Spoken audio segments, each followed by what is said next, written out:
بسم اللہ الرحمن الرحیم۔ غزوہ تبوک۔ فتح مکہ کے بعد پورے عرب میں اسلامی دعوت و تبلیغ کی اصل حقیقت واضح ہو گئی اور لوگ اسلام میں جوق در جوق داخل ہونے لگے۔ ایسے موقع پر رومی حکومت نے اپنے لیے خطرہ محسوس کرتے ہوئے مدینے پر حملہ کرنے کا ارادہ کر لیا اور اس کی تیاریاں شروع کر دی۔ شام سے آنے والے ایک قافلے نے مسلمانوں کو اس کی اطلاع دی۔ روم کی سلطنت آدھی دنیا پر حکومت کرتی تھی اور اس زمانے میں سب سے بڑی طاقت شمار ہوتی تھی، اس لیے مسلمان بہت پریشان تھے۔ ایک طرف بے سر و سامانی کی حالت اور عرب کی سخت گرمی زوروں پر تھی، اور دوسری طرف دور دراز کا سفر تھا، مگر خاموش بیٹھنا بھی کسی طرح مناسب نہ تھا۔ چنانچہ رسول اکرم صلی اللہ علیہ وسلم نے جنگ کی تیاری کا اعلان کر دیا اور ماہ رجب 9 ہجری میں 30,000 کے لشکر کو لے کر آپ صلی اللہ علیہ وسلم تبوک کے لیے روانہ ہوئے۔ مسلمانوں کی اس دلیرانہ اقدام کی وجہ سے رومیوں پر بڑا اثر ہوا اور انہوں نے حملہ کرنے کا ارادہ چھوڑ دیا، اور بہت سارے قبیلے کے سرداروں نے صلح کر لی۔ یہاں 1 ماہ قیام کرنے کے بعد رسول اللہ صلی اللہ علیہ وسلم بغیر جنگ کیے فتح مندی کے ساتھ مدینہ منورہ واپس ہو گئے۔ یہ آپ صلی اللہ علیہ وسلم کی زندگی کا آخری غزوہ تھا۔ اللہ کی قدرت منہ میں رطوبت یعنی جس کو تھوک کہتے ہیں، اللہ تعالیٰ نے منہ میں تری کو پوشیدہ رکھا ہے کہ کھانا منہ میں رکھ کر چباتے وقت وہ تری پیدا ہوتی ہے اور کھانے کے ساتھ مل کر اس کے ہضم ہونے میں مدد کرتی ہے۔ عام حالات میں وہ تری ہلکی رہتی ہے جس سے حلق تر رہے اور سوکھنے نہ پائے، ورنہ آدمی بات ہی نہ کر سکے۔ اگر تری بالکل نہ رہے اور منہ ایک دم سوکھا رہے تو دم گھٹنے لگے اور انسان زندہ نہ رہ سکے، اور اگر تری کھانے کے علاوہ بھی منہ میں پیدا ہوتی رہے تو بات کرنے میں دشواری اور منہ کھولنا مشکل ہو جائے۔ وہ کیسی قدرت والی ذات ہے جو کھانے کے وقت میں رطوبت کو زیادہ مقدار میں پیدا کرتی ہے اور عام حالات میں نارمل رکھتی ہے۔ ایک فرض کے بارے میں، میت کا قرض اس کے مال سے ادا کرنا۔ حضرت علی رضی اللہ تعالیٰ عنہ فرماتے ہیں کہ رسول اللہ صلی اللہ علیہ وسلم نے قرض کو وصیت سے پہلے ادا کروایا۔ حالانکہ تم لوگ قرآن کریم میں وصیت کا تذکرہ قرض سے پہلے پڑھتے ہو۔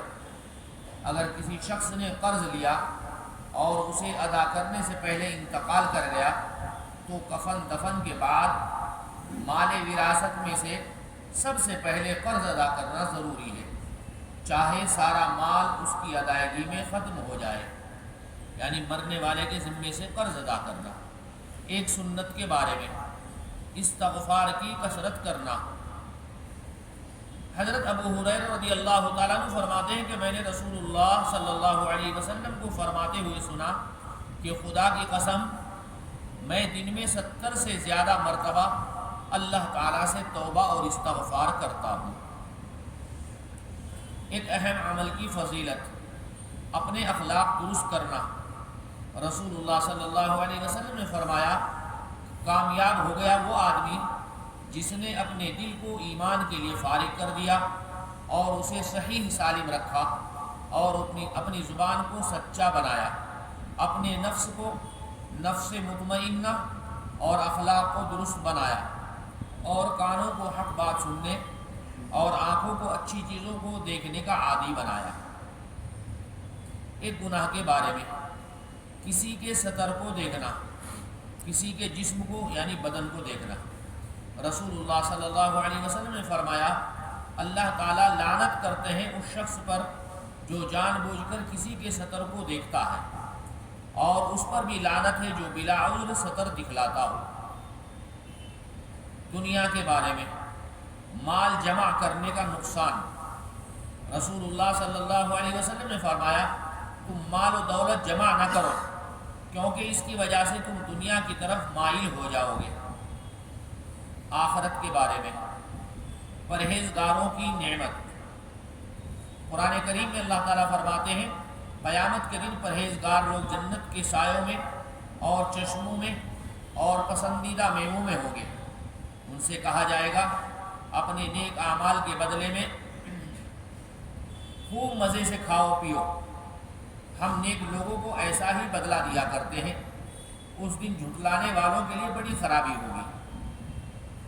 طب نبوی سے علاج، مسواک کے فوائد۔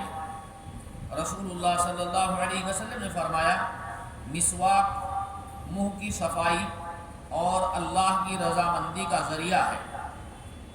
علامہ ابن قیم رحمۃ اللہ علیہ مسواک کے فوائد میں لکھتے ہیں یہ دانتوں میں چمک اور مسوڑوں میں مضبوطی پیدا کرتی ہے، اس سے منہ کی بدبو ختم ہو جاتی ہے اور دماغ پاک اور صاف ہو جاتا ہے۔